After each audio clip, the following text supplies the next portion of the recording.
Senator Bato ay dapat kasuhan. Ma'am, gigil na gigil kang kasuhan si Pangulong Duterte at ako ng mga kaso na hindi mo kami maliling. Kumusta na po yung conviction mo sa kasong child trafficking? Ano na po nangyari? Bakit andyan ka pa? Hindi ka pa nakulong? Ang tanong ng bayan, dapat bang sampahan ng kaso si dating Pangulong Duterte o hindi? Si Representative Castro na pabor sa panukala. Conditional naman ang tugon ni Senator De La Rosa.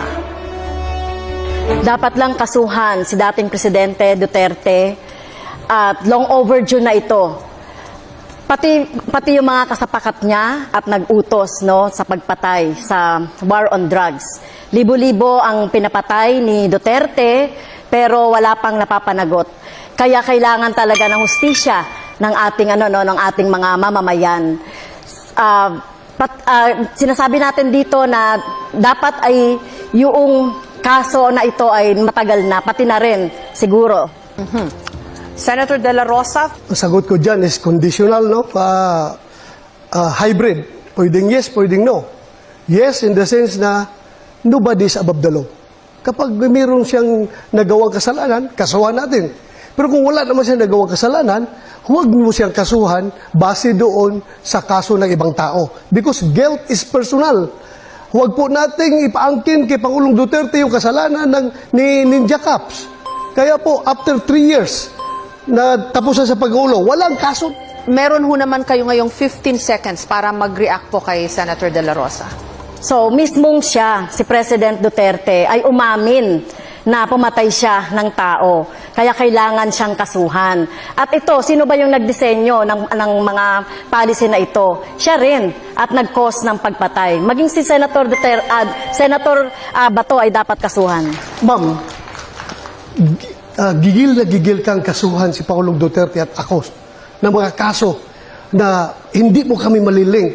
Kumusta na po yung conviction mo sa kasong child trafficking? Ano na po nangyari? Bakit andyan ka pa? Hindi ka pa nakulong?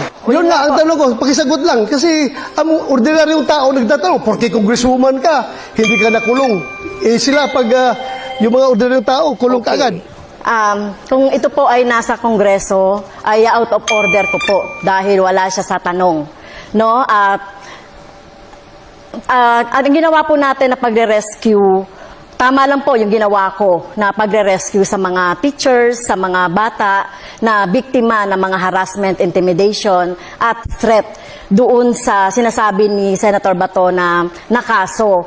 So kung sino mang mga teachers gagawin yon, no, yung ipagtanggol at sagipin yung ating mga teachers at mga estudyante. So tingin ko po ay walang mali doon sa ginawa po natin doon sa kaso.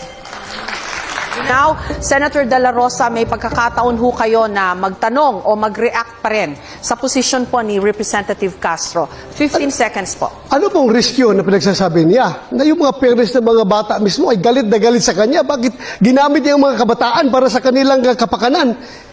Walang riskyo nangyari doon. In fact, konbiktado nga siya sa kaso eh. There was no riskyo. Well, yung sinasabi naman po ng mga magulang na galit sa akin, ay ito ay gawa-gawa lang ito. Ito mga magulang na ito. So kung titignan natin yung mga magulang ng mga bata na talagang involved doon sa pag-aaral ng mga bata doon sa Lumad School, ay talagang nangihinayang sila doon sa pagsasara ng mga eskwelahan ng mga lumad dahil alam naman natin kulang talaga sa serbisyong pang-edukasyon ang mga lumad. So talagang sila ay hinayang na hinayang at sinisisi ang gobyernong Duterte. Maraming salamat po kay Representative Castro.